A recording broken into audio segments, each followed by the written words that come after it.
Katie, welcome to your day off. My name is Corey. And of course, sitting with actually, I'm not sitting with my best friend. So, unfortunately, Tony isn't able to make it today. So we have a special surprise guest. It's our dear friend Katie May, who is a part of the Hairdustry team, and she basically keeps us alive for different events and stuff. I try. You're the best, man. So Katie's joining us today, and we also have a re-guest, right? Yes. Well, my first guest. Your first? Well, not your first. Well, I don't know what number. Okay. I'm sorry. That's okay. So so today we're actually we're talking to someone that we talked to last year, like 2018 at Philly Premiere, and we got great response to her podcast. So we want to kind of bring her back, and she's been up to so much this year. I can't wait to get into it because she's completely changed her life, and she's going to tell us how she did it, why she did it, and all that stuff. Yeah, I'm excited to pick her brain a little bit. I am too. Yeah, she's got so much information. And if you follow her, or if you follow pretty much any of the hair like the Facebook pages and stuff, she's always chiming in with her expertise. So I'm excited and honored to have her as an expert for us on this podcast. So today our guest is Elaine Travis, and you'll remember Elaine's a crazy podcast that we did last year with her daughter. Her daughter was we just kind of pulled her in. She wasn't even prepared. And it was awesome. It was kind of cool, right? Yeah. That's awesome. All right, so let's get into it. Miss Elaine Travis, welcome back to your day off. Thank you so much. I'm excited to have Katie here. You have a great radio voice or podcast voice. You should be on here more often. But thank you. I do miss Tony's handsome face, so tell him I said hello. I have to get one of those boards that covers my face. The stick with Tony's picture. That would be awesome. That would be so funny, man. So I am so excited to be back. The last time I spoke with you guys was the first premiere show in Philadelphia, and it was an honor and a pleasure to be part of a Hairdustry podcast. I had been following you guys and listening, on my morning walks, and was so excited to be a guest on the podcast. And like you said, you guys, welcomed my daughter and brought her in for a spontaneous sidekick. And at the time, you guys asked what she was doing, and she said that she was not sure whether she wanted to enter into the industry and was kind of, just getting out of college, just figuring life out. And I was always educating as a side business because I've trained so many colorists myself for my salon, and I've gotten so good at compressing all of the information and speed training people where, I can take someone from right out of beauty school, get them behind a chair in my salon, and in the first year they're doing $50,000 behind the chair because I'm like taking all the cliff notes of everything and saying, this is what you need in the salon. You're not getting into all the fluff and the finger waves and all the other stuff that you rarely use. It's hardcore behind the chair stuff. So I started to really love the education even more than seeing my guests behind the chair, than managing my salon. So I'm a journaler. I wrote my book, and I've always been a journaler. So I have tons and tons of journals, and the same theme in every single one of them is I just want to live where it's warm every day. I just want to live near the beach. And I'm like, I see this stack of journals, and I'm like, you've been writing this for 10 to 15 years. Like, you clearly have not changed your mind. Just to be clear, you're from like Philly, right? So like, I'm from Philly, and I've had enough Philly winters to know that this is not what I want. So, but then you have the enormity of your decision of, what about my children? What about my business? What about my staff? What about my clients? We tend to put everybody else's needs above and before our own, always. But in the end, well, I don't want to jump ahead because I'm ADD, but when you do make that decision that you're dying to make, and you can look back on it even a few months, you realize how little it really affected anyone else. It's so powerful to see the aftermath of the decision. Of course, when you first make a big decision, like walking away from 33 years standing behind a chair, walking away from owning a salon for 30 years, the staff that was with me up until I stepped away at the end of the year were with me from the day that I opened my second location, 17 years. Like they're Wow. family, you know That what I says a mean? lot So about you. Yeah, no doubt. it does, but it also gave me the guilt even more because I think, Oh, sure. wow, these people have stuck with me through everything, every change that I had ever instituted. I rebranded. I've done so many changes and they trusted every single step.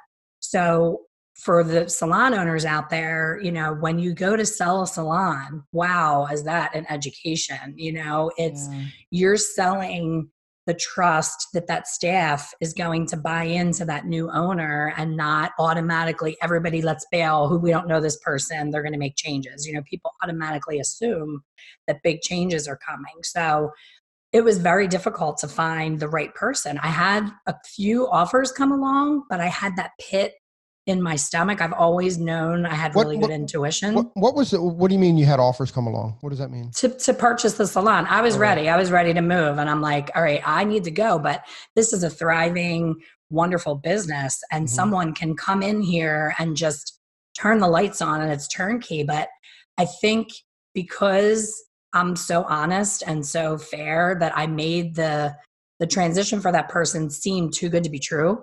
You know, for lack of a better word, like people were like, I don't get it. You know, why are you leaving? And I'm like, you know, when you know you're ready for another step. And the education just kept pecking at me. There were so many people that needed that hair color education that's not being given to the extent that I'm choosing to give it. You know, I'm coaching, I'm giving life coaching, color coaching, business. It's like a bundle of experience. When did you initially get into education? I've been doing it as a side hustle for 7 years. Okay. I started with the book and then everybody said, I want more. And then I started to travel and go into salons. And it's hard to get everybody together on their day off or to come in early or whatever. And stylists don't want to sit through that product knowledge class that we used to have back in the day where they pull out their flip chart and they talk about the lavender essence of the hair color. Like, I don't care what it smells like. I don't care what the extracts are. I want to know, does it cover gray? How many minutes? And is it going to, you know, be fade resistant and not fade brassy? So I just kept seeing that. And I was like, there's definitely a need. And for what I had to put into every new hire, I thought there has to be a way to record this so I don't have to talk about Tony's voice. I mean, when you're teaching and you're standing in front of people for hours saying the same thing over and over again, along comes this online education world. And I was like, wow, this is it. I can finally do this full time because I don't have to keep getting on an airplane, traveling to a salon with maybe 10 people. Yeah. I was 1 to 5, then I was 1 to 10, then it was 1 to 200. Then I would do the hair shows and it was 1 to 300. Well, now it's 1 to the world. The entire globe can tune in to this education and it's amazing. So, you know, I was like, I can't hold back anymore and I can't keep doing Groundhog Day. Every day in the salon for me the last 5 years was Groundhog Day. Put the touch up on, set the timer, ask the client if she wants a cup of coffee. I was like, my energy was so just stuck and I could feel the air in the salon. When you're the leader of a business, your energy trickles down, whether you like it or not. So if you're having a crap day or if you're not into it, all of a sudden everybody, you know, is moody that day. Like you can just feel the tension. So I kept seeing that happen. And I thought, I'm the only one that's feeling this way and I'm bringing everybody down. And I'm not the kind of salon owner that can step away from behind the chair and just be the numbers person. I hate math. I always have. And that was never my passion. So I thought, if I just step away and let somebody else run it, that's not going to fill me up. That's not going to be, you know, my passion. So, and I'm like an all or nothing person. So when I decided to step away, it was walk away from behind the chair, walk away from owning the salon. And by the way, sell your house that you've lived in for 25 years and pick up and move to another state with no job. So I had to burn the boat. I had to get rid of all the safety net in order to go all in for this education. That's my personality. Doing, you know, so did you, three things okay. I want to do one thing really, really well. Okay, so back to the salon. So did you sell the salon? Well, what happened was you guys in our first interview, we were kind of talking to Bryn and telling her how great Bryn is my daughter, for those of you that missed that. She was running a yoga studio and she had, 20 plus employees. And she kept saying, I don't know, Mom, I don't know. The salon business is your passion. That's not my passion. And I said, but you are an entrepreneur and business is business. And you're going to run this salon completely differently than I have because I'm in the trenches with everyone. I want to be their friend. I have to work alongside of them. So I'm not going to run it by percentages and profit and loss and all those businessy things that I've always avoided. I succeeded in spite of myself because I was so passionate that it ended up working. But a lot of people can't balance the money part and the passion part. So is Bryn is her passion more the numbers, like the opposite? She's so the opposite of me, completely opposite. She's all about, how did the day go? Are we busy, getting butts in chairs, doing social media and average. She's doing Facebook ads really well. She is up like 40%. Her numbers are up 40% more than when I was there behind the chair generating over $150,000 myself. So she lost my entire income and is up. So I'm like, look at what you did. At first she was hesitating getting involved because she said, this is your baby. I don't want to just step in. And so did you sell the salon to her or did she just take over the management of it? Totally hers. She's the new proud owner of Luxe Color Lounge and doing a great job. Wow. And just, thriving in it because she can look at it differently. And I think it's all part of, I'm sure you've heard of the E-Myth. And I knew all the principles of the E-Myth. And, most salon owners, unfortunately, when they open a salon, they treat it as I get to keep all the money that I do behind the chair. They buy themselves job security. They know they can't be fired. So, and then it's, oh, my girlfriend's coming with me. We're all leaving the salon together. And isn't that so fun? We're going to play together in my house, And then all of a sudden these bills are coming in and it's a business and it's not so fun anymore. And then they get burned out because they're trying to do the businessy part and the hair part and the recruiting and the training. And I could go on and on. So it's a lot.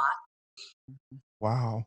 So, it's making my head hurt. I all just the kinda, things you're talking about. I kind of wish Bryn was on because I kind of want to. What was that 40%? Like, what was that shift that she did, or what? Well, think about it. Elaine even said herself that she was getting a burnout. Uninspired. I was burned out, uninspired. I wasn't hiring any new people. I wasn't bringing any new energy in. I wasn't pointing the finger at Elaine. I was kind of pointing the finger. You better not point the finger at me.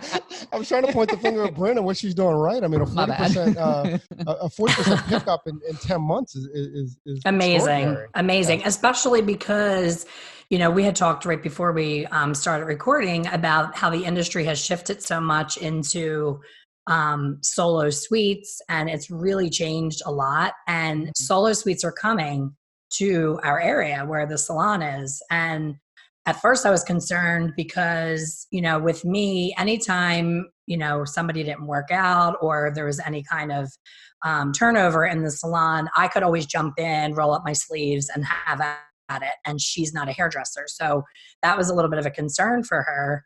But the difference is I wasn't always in hiring mode and she is. She can sit down and speak with people and bring in new associates and set up training programs. We're doing a new experiment where when she brings in a new colorist, I'm training them like this on Zoom. So without even meeting them in person, I said, I want to see how fast I can get them bumping behind the chair without even meeting me in person. I want to show the power of virtual training where they'll have, a doll head and a stand and I'll have a doll head and a stand and we'll do the class just like I'm standing. And it's really a good thing because I was a smacker when I teach people. I would smack their hand. It was like an impulsive Tourette's kind of thing. And I'm like, I'm going to get in trouble one of these days for the smacking. But these silly habits that people get into, certain movements that they do when they're foiling, they'll write to me and they'll say, I want to be a faster foiler. And I'll say, let me see you foil, like, let me look and see what you're doing. And I'll watch them for like 2 seconds. I'm like, oh, this, and this you need to stop doing. So when they did it in person, I would just keep smacking their hand every time they did it. I'm like, so the virtual is better for I don't need an attorney if I do it virtually. But yeah, I'm very passionate about my virtual is teaching. good for her jail sentence. My jail sentence, yes. Keeps me out of jail. Oh, that's pretty cool, and that's a huge benefit to both of you then, right? Because you get to work on your online teaching, and she gets a killer colorist that's getting to learn on. And have you done with her? Have you done like multiple people? What do you mean? Have you trained multiple people at one time? So maybe you're talking to two people. It's possible, but unfortunately, in the landscape of the industry, out of I would say 15 applicants, only 3 actually show up for the interview on time, on the day they're supposed to come. And then out of those 3, there may be only 1 that you're even interested in having do a shadow day. And by the time the shadow day is finished, there's nobody being hired because we hire slow and fire fast. That's always been, the running joke, for me, when I was in charge, was they started calling me Trump because his show was "You're fired," and I was like, I know within 2 weeks whether you have it or not. Like you have those, innate, gut check where you're like, this girl's not going to cut it, or this guy. Like you can see the lack of passion and the lack of focus. And I spend a lot of time and invest a lot of energy in my new hires, especially my colorists, and I can say with 100% certainty that anyone who's been trained by me, if they're still doing hair, they own their own salon. And that's the only reason they left me. People stayed with me because I was so passionate about training people, and anybody that's no longer employed by that company are no longer hairdressers. I was like, if you can't make it here, you're not going to make it, period, because I'm doing everything for and with you. But it was that they just didn't have the passion, and I can't inject that into you. You can teach anybody how to do anything, but when it comes to the client relationship and that people feel whether you're passionate or not about what you're doing, they can just feel it. So yeah, that was the biggest hurdle. So as she grows, we like to grow slowly, because the other thing that happens is some salons will hire 5 new hires at the same time, and talk about giving the backroom bitch session some fuel. Throw 5 newbies into a business at the same time and they will kill each other. It's like putting those beta fish in a bowl with each other. They bang into each other. So there's not enough new business in any salon to feed 5 brand new people. So we always bring them in one at a time. And then we also have, I keep saying we, it's an old habit, but she has a level system. So there's never any issue. If Katie were to call right now and say, hi, I'm brand new, I've never been there before, the person who answers the phone would say, what are you accustomed to paying for a haircut? And if they said, $50, we would put them with our stylist that's the closest to that price point. So then you don't have all that bickering of who got what client. You let the client choose their level of experience and their price. So we've never had an issue with that, which has been amazing. And, we really empower our stylists to do their own marketing for themselves. Like one of my biggest peeves, and I'm sure you were talking about how I interject on all these forums, I'm so tired of people saying, I'm so slow, my owner this and my boss that. And I'm like, you're a business within a business. You're your own brand. So if you're slow, you're not into it. I never had a slow day because I would get off my ass, go to the local Starbucks and start walking up to people and say, do you have an hour lunch? Let's go do your hair. I'll do it for $8, like there's ways of getting people into your chair. I think that's so foreign to, and I don't want to generalize, but to like the up and coming stylists, they rely on Instagram and social media so much that I think they don't understand, or they maybe take for granted what that actual touch does for someone. 100%. Like just walking up to somebody and talking to someone about their hair. I mean, anytime, you just compliment someone, I know you guys see it, or you see it all the time. If you compliment someone on their hair or the way they look, it just makes them feel so good. So if you as a stylist are walking up to somebody and you're like, you know what, I really like your cut, I would love to put some highlights or do this or whatever for your color to make it like a 10. I mean, that would make someone feel so awesome. Yeah. And I don't think that it's Absolutely. hard to understand that until you do it a couple times, I think. And it's like, it's that fear of rejection, right? Absolutely. I mean, Yeah. that's what it is. It's seeing it as rejection before you even get into it, as That's so opposed to like, true. Right. Very as true. opposed to like a relationship. So, okay, Elaine, let's back up a little bit because we kind of slid through. So you said you wanted to go someplace warm. Where the hell are you?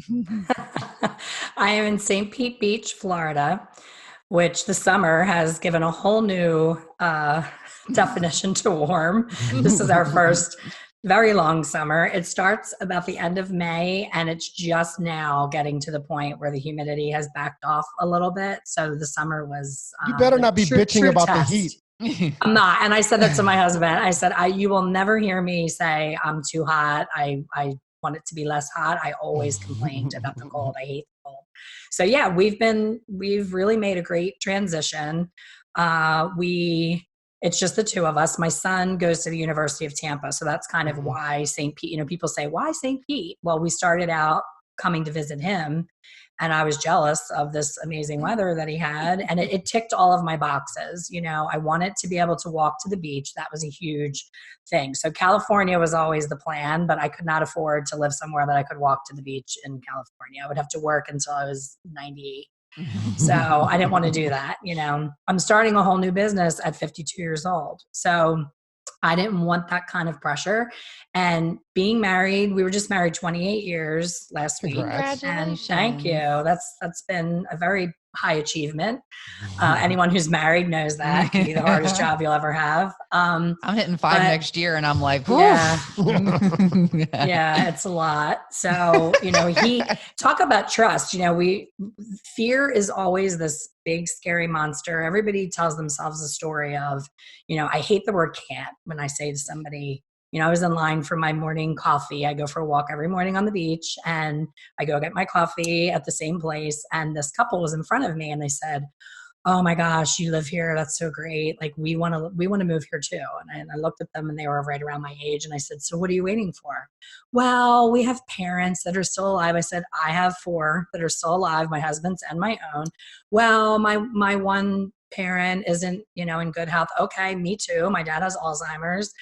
But I'm like, you can't keep living for other people. If you're unhappy, just because, I'm a 2-hour flight from anyone that I want to see. And it's the same as me driving to New York for the day when I lived in PA. You can be where you want to be in 2 hours. And for the amount of time, if I kept a running calendar of how often I physically in person saw my loved ones, I'm going to see them just as much flying, them coming here or me going there. So I think it's this just big giant fear of the what ifs. And, they gave me 8 million excuses. And then the last one that the guy said, I said, "Listen, dude, you're not a tree. If you come here and it doesn't work out, you go back. No doubt. What did you lose?" Like everybody's so caught up in the big, scary, hairy, audacious, "Oh my gosh, what about this and what about that?" And it's all okay. Look at Bryn. She's doing 40% better than I did. She just bought her first car. She's had the same car since she was 16. She just bought a car by herself. And she's like, "Oh my God, I'm a big girl. I had to go get a title and tags." And, so by us living where she lived and being that helicopter parent, we weren't doing her any favors. She's thriving with us. People said, "Oh my gosh, you're leaving your daughter and you're going to another state." I'm like, she's going to be 26 next month. I was married, had a kid, and had a business by then. Like, she's not in diapers. She's got this, So I don't know. I'm just the type of person, just take the leap and figure it the hell out. And that's always the way I've been. And people just say, "How do you do it?" I'm like, "Yeah, do it. Stop effing talking about it. I'm sick of hearing you talk about it." I was sick of hearing myself, honestly. When you get on your own nerves, it's time to take the leap. Time to take the leap. That's it, right? So did you do anything like, how did you set your business up so you could leave it? I mean, was there stuff that you did 10 years ago, 5 years ago, or 2 months ago, or 2 months before you left to kind of like set it up so the business was ready for you to move on? Is that a fair question? It is a fair question. And because I did not find the right person to come along that knew the salon business or was a hairstylist, I knew that no one on my staff wanted it because we had those conversations before. So of course I would have wanted one of them to take it, ideally, if it wasn't Bryn. But when that was not an option and I wasn't thinking of Bryn, it was important to me that the person coming in was going to maintain the culture, the same pay structure. I didn't want them being shook. I wanted their world to stay the same or better than how I left it. So the first step was hiring a new me because I had a really strong book. I've been coloring hair for 33 years.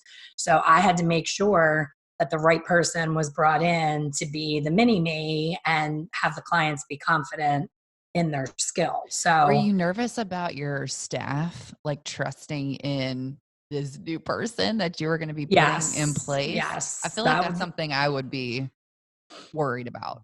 Yeah, and it didn't matter who it was. It was nothing personal against her, but I'm a control freak to begin with. But she was so open and so grateful for the opportunity. I mean, what colorist doesn't want to walk into a full jam-packed book? You know, that's amazing. But there's also the, oh my gosh, am I going to be able to do it the way that she did it?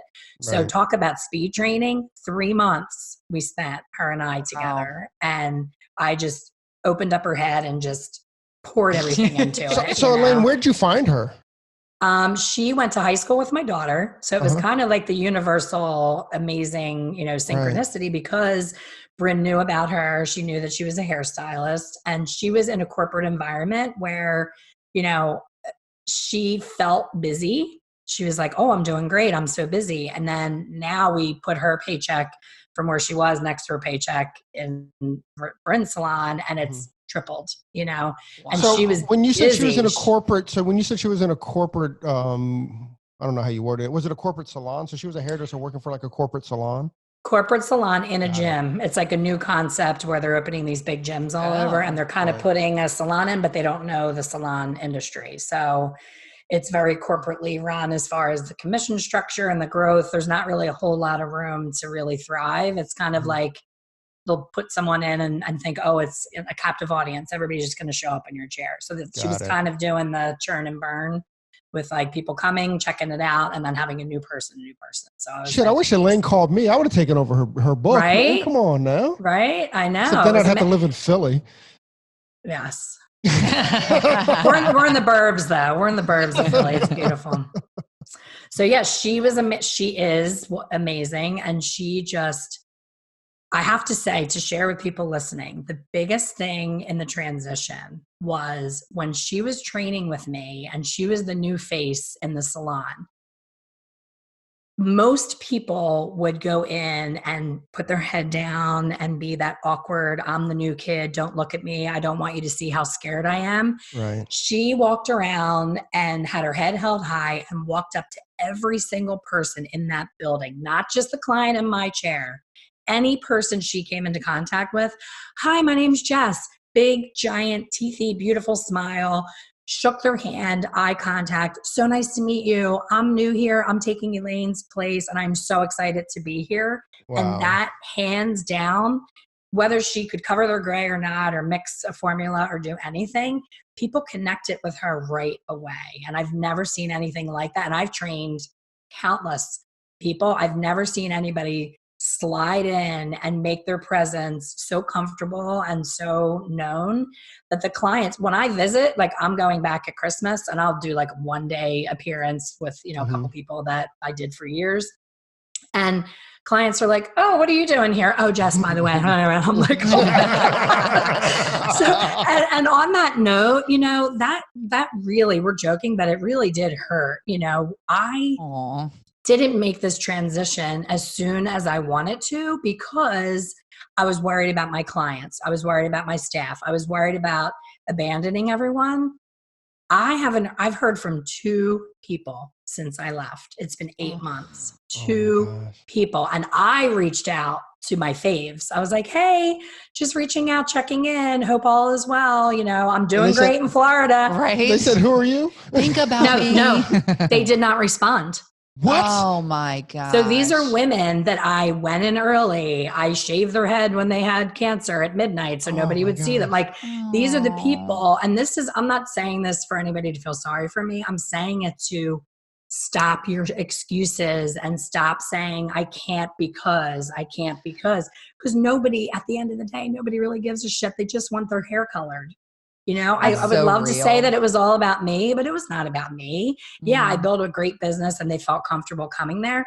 But it got to the point where I was so good at teaching people that it didn't matter whose hands were above their head. They knew Elaine created that formula. Elaine taught her, and I trust it. Yeah. Wow. So everyone's replaceable. You know, we all think that, oh, I'm so big. You know, I love these stylists. They're like, I have a 3-month waiting list. I'm fabulous, blah, blah, blah, blah, blah. And I'm like, if you have a 3-month waiting list, you're not charging enough and you're not running your business properly. That waiting list don't impress me.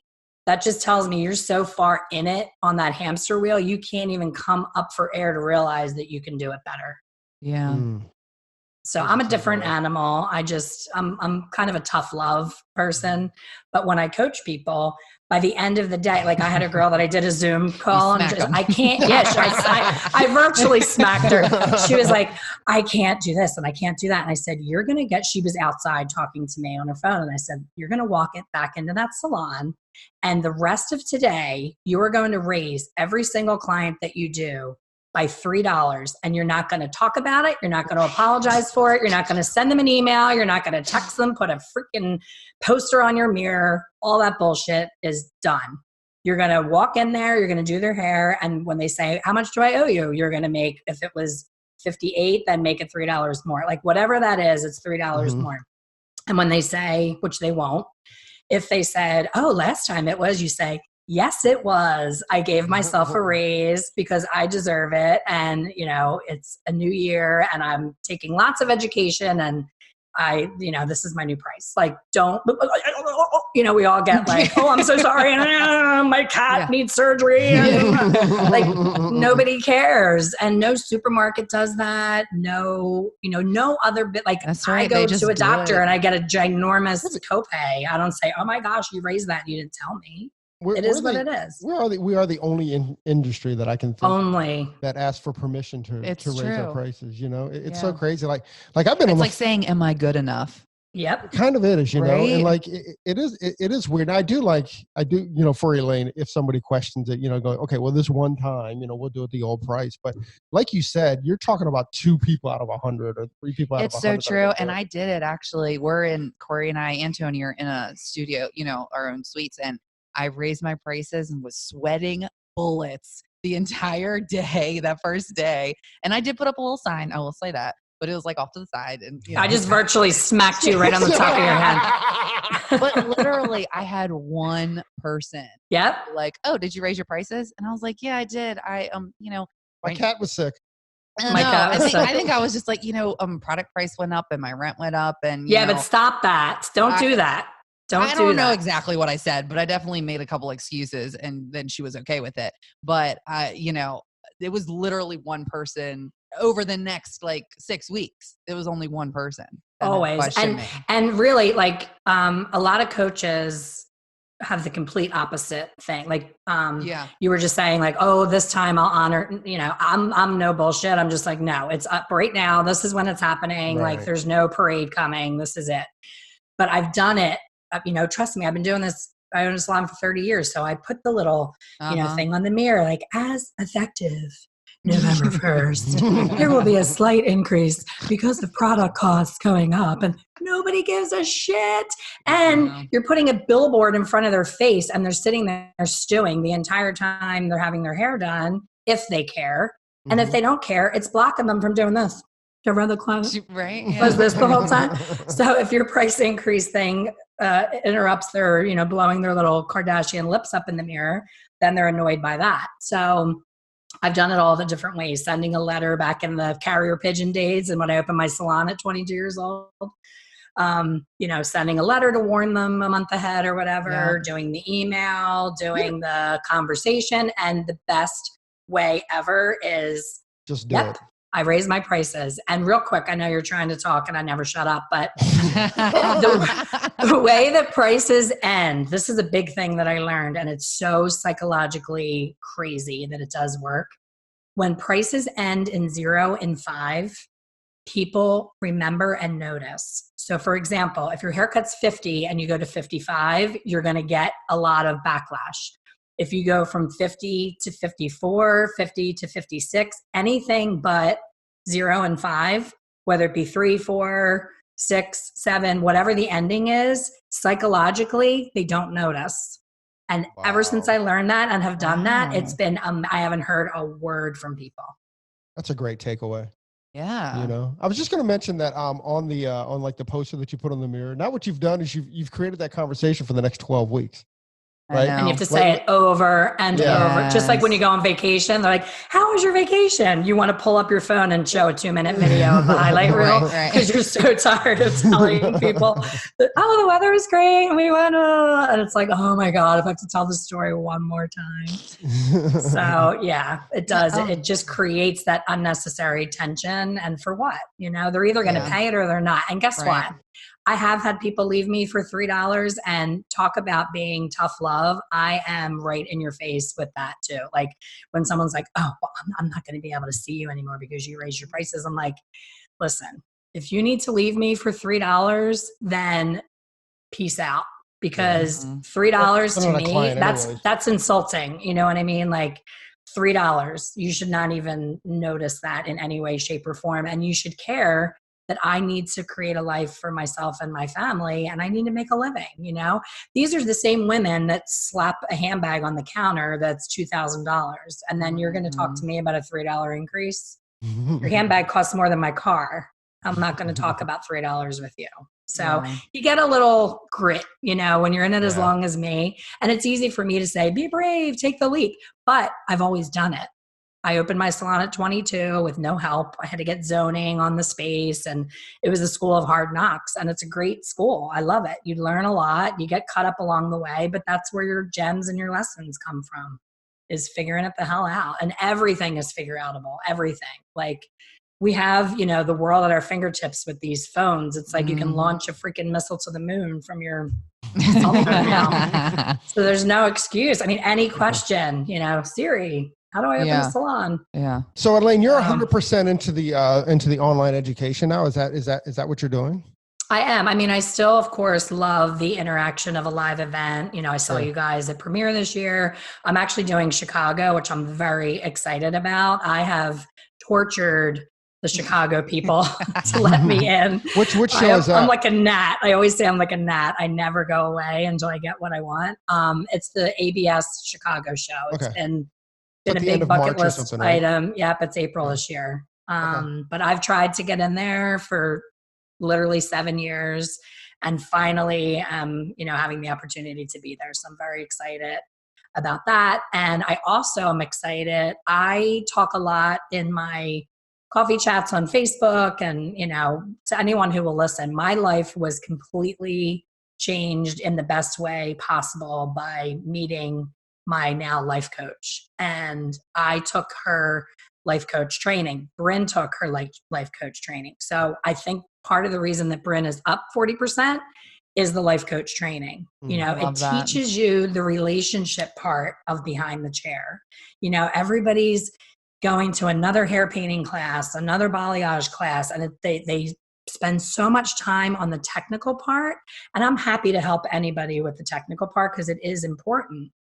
But if I can't have that conversation about that $3 with a smile on my face and confidence, and, you know, the interaction with how to deal with a client who's difficult, how to deal with a coworker that you don't get along with, those tools all came from life coaching. So my life coach reached out to me and she said, I love what you're doing for the hair color part of it. And she said, I see how much you've gotten out of the life coaching part. So why don't we have an event where we bring the two worlds together, the technical and the mind and relationship part of it, the psychology of behind the chair. So I'm beyond excited about that. We're trying to get an event together quickly because we would like to do it in the end of February in California, beautiful Newport Beach, California.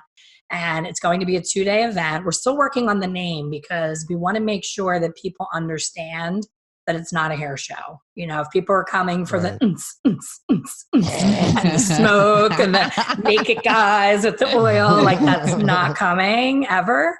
It's more, you know, what I did and what I continue to do to be successful as both a colorist, a business owner, a wife, a mother. Like it encompasses your entire world as you know it. Your relationships completely change. That's really you know? cool. I love that and idea. You know what? That is being talked about more and more in the industry. It's not just about, you know, your technical ability. It's how you actually interact with people and how you take care of your clients, or how you know, I mean, because hello, you are a, you know, therapist behind the chair. Like you need to be able to communicate.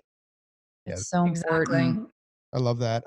And it's not just about taking care of your clients, but it's taking care of yourself. So then you can, you know, it's taking care of yourself so you can work in service.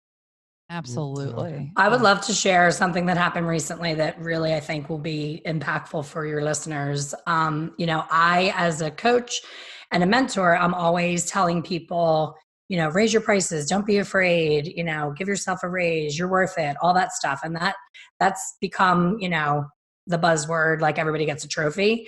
But I practice what I preach. So when I do hair, which is not often because I normally just do models for my content, but someone reached out recently and her daughter is here at University of Tampa, and she, the mother, is a distant cousin of my husband. So she reached out and you have that personal connection. Mm-hmm. She said, I would love for you to do my daughter's hair, you know, would that be okay? And I said, oh, sure. Yeah, I can do that. And we did the back and forth about the where, the when, the how.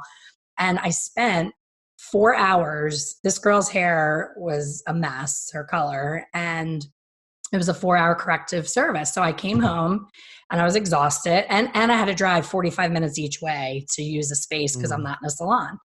So I came home and I said to my husband, now this is where it gets shitty. You know, she's a distant cousin of yours. So I know she most likely expects this to be either A, free, which that's not happening, or really reasonable because, oh, she loves it. You know, it'll just be like $100 or whatever. So I said, if this were a client in the salon, I have started to charge hourly for corrective work. Because if you, as you know, all the different steps that you did, if you did it a la carte, the way that you normally would on the menu, everybody would be $1,200.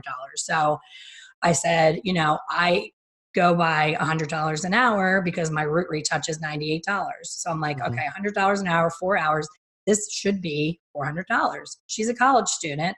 Her mom is your distant cousin. Like, I can't do that. And here's the can't that I hate so much, right? So here I am backpedaling the way everyone does, saying, well, I really can't do that. So, you know, $350, ooh, that still sounds like a lot. So let me do $300. And my husband, you know, got the big eyes and he's like, you know what? You're right. Like, you can't teach people to do that if you're not going to do it yourself. So the mother reached out through Messenger on Facebook and said, oh my gosh, her hair looks amazing. What do I owe you? I'm going to PayPal or Venmo or whatever she wanted to do. And I took a deep breath and I typed 300 and I said, you know, no rush. I am sure that, and here's where, Katie, to your point, oh, you know, you start making that. I was like, you know, I'm sure you did not expect it to take 4 hours, but it was a pretty complicated corrective situation. However, on the positive note, she will not have to do anything for an entire year. You know, she was good to go. So here I was justifying it because I knew, and here's where the life coaching comes in. I'm like, I knew that number was going to knock her back off her chair. I knew she was not expecting it. So I tried to soften it, but I didn't apologize. I tried to explain, you know, why. Right. So she writes back, oh my gosh, wow. I was not expecting that. And, you know, good for you if you can charge those. Like, she kind of came at me a little bit. And this is where the coaching comes in. My husband's sitting next to me. He's like, well, say that, you know, you get that whole combative back and forth. And we all do it. And especially through texting, I think things can be taken so differently through a text. 100%. So I'm really careful how I answer. So I tapped into my coaching powers and I said, okay, she's upset. That's okay. It's, it's understandable. And I said, she said, oh, our hairstylist charges $75 to do her hair. And the old me, pre-coached, wanted to say, that's why her hair took 4 hours to fix, right? That's what you're thinking. Right. And that's what you normally would say. You would be like, well, that's why, you see it on the Facebook forums. People are like back and forth and back and forth. Right. And I'm like, oh. So I did not do that. And I just said, how did I end it with her? I can't remember what I did. And my husband said, how did you just hold back? And I said, because of life coaching, because I understand what the bottom line is. There's a thing called a hijack, and we've all experienced it. And it's your initial reaction to anything, something someone says, something someone does, whatever the situation, your pulse quickens. You get that little bit of hot, sweaty, like, oh my gosh, you're fired up, and you immediately fire back. You don't take a breath and think about what you want to say. So it's that impulsive reaction. And then every action has a reaction. So everything that you then do just keeps putting more fuel on the fire and just keeps making it worse and worse and worse. So if you just get quiet and sit back and let them calm down, by the end of our back and forth messages, not only did she pay me the $300, the next day she tipped me. And I didn't expect that because it was just me, I did it on my own and I really didn't expect it. And I thought, you know what? This shit works. Like, it's unreal how you can spin a situation and not being underhanded about it. It's just letting that person have their little rant and vent, but not fueling it anymore. And it's a habit. Now it happens naturally. My husband's like, wow, you're like a coaching ninja now. Like, it just happens because I say to my coach, I'm like, it's kind of an unfair advantage to deal with me right now because having these tools, I feel like Superman. Like, I have this cape of knowing how to communicate so well that I can diffuse almost any situation and have the person really realizing that they're being unreasonable without me telling them that. They figure it out on their own. So that's what this event is going to be about. That's amazing. It's Elaine, amazing. So I need your coach's information. Yeah, there you go. Well, you need Elaine's information. Elaine, you need to come to this event seriously because it's going to be, I'm going to tie it into the client hair color part of it. And she's going to teach think about a world in the beauty industry where there's no more backroom bitching. Think about that. Like my culture, the reason these women stayed with me for 17 years is I do not tolerate. Remember, I am the fire person. Get out. Like, you want to sit there and be like, who's winning? Nobody's winning. First of all, why are you sitting there? If you're sitting there, it's because you're not busy, and you're not busy because you have a bad attitude. So leave, because you're bringing us all down and you're making everybody else not want to be here. So you're totally culture against, is everything. like, you're diffusing the conversation there, Miss Fire 'em Quick. Well, you can't teach someone how to do these methods and these tools if they're a negative Nelly. Like, sure. I won't deal, like, I'll say, I want to help you. And there's something I talk about a lot, and it's being an asshole. I don't know if we got into that last time we talked, but that really fires me up, especially in the Facebook groups. Like, I'm there to help and I will give advice. Someone will say, this client has a level 5 and she wants to be this and and the famous picture of, what is this formula? And they'll put the picture up and you're like, well, what does the hair look like? What are you starting with? Right. So I'll walk them through step 1, step 2, step 3. I mean, down to the brand exactly that I would use, the timing, the everything.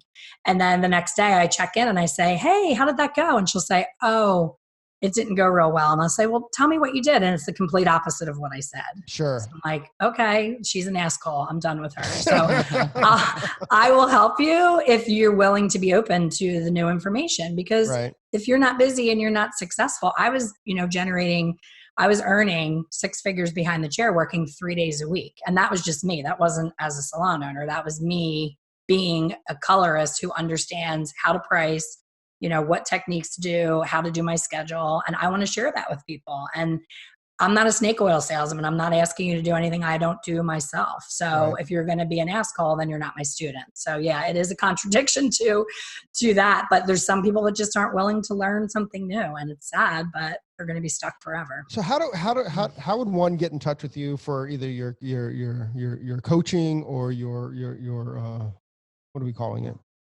Either coaching from color or the personal coaching.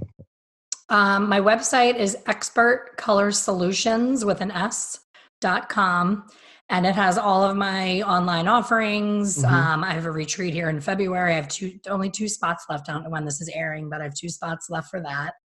And just getting in touch with me and, having me help you. I have a beginner course called Hair Color Simplified, where it's like all the meat for hair color formulation and all that. And then I have the membership Hair Color Secrets Insiders, where people want more of me, more coaching, more hand-holding, more being taken through it as a group. So I love that. Something for everyone. That's awesome. That's so Elaine, cool. Thank you so much for all your little bits and the information that you have. You have so much to give to the industry, and I can't wait for us to talk to you again. I feel like we could talk to you probably 20 more times and learn something different every time. Yeah, no doubt. I would love that. I would love to talk to you 20 more times. You guys are awesome. Maybe next time you'll get a word in, right? Yeah. I doubt it. I don't think so. Never happening. That's never going to happen. Elaine, once again, we're just such big fans of you, and like Katie was saying, everything that you have to offer the industry, and just a million thank yous, really, and honestly. And congratulations. Yeah, no Thank doubt. you. It's been a great leap, and I'm loving my new life. So everyone has a chance at that. Trust me. That's awesome. Miss Elaine Travis, thank you very, very much for joining us on Your Day Off.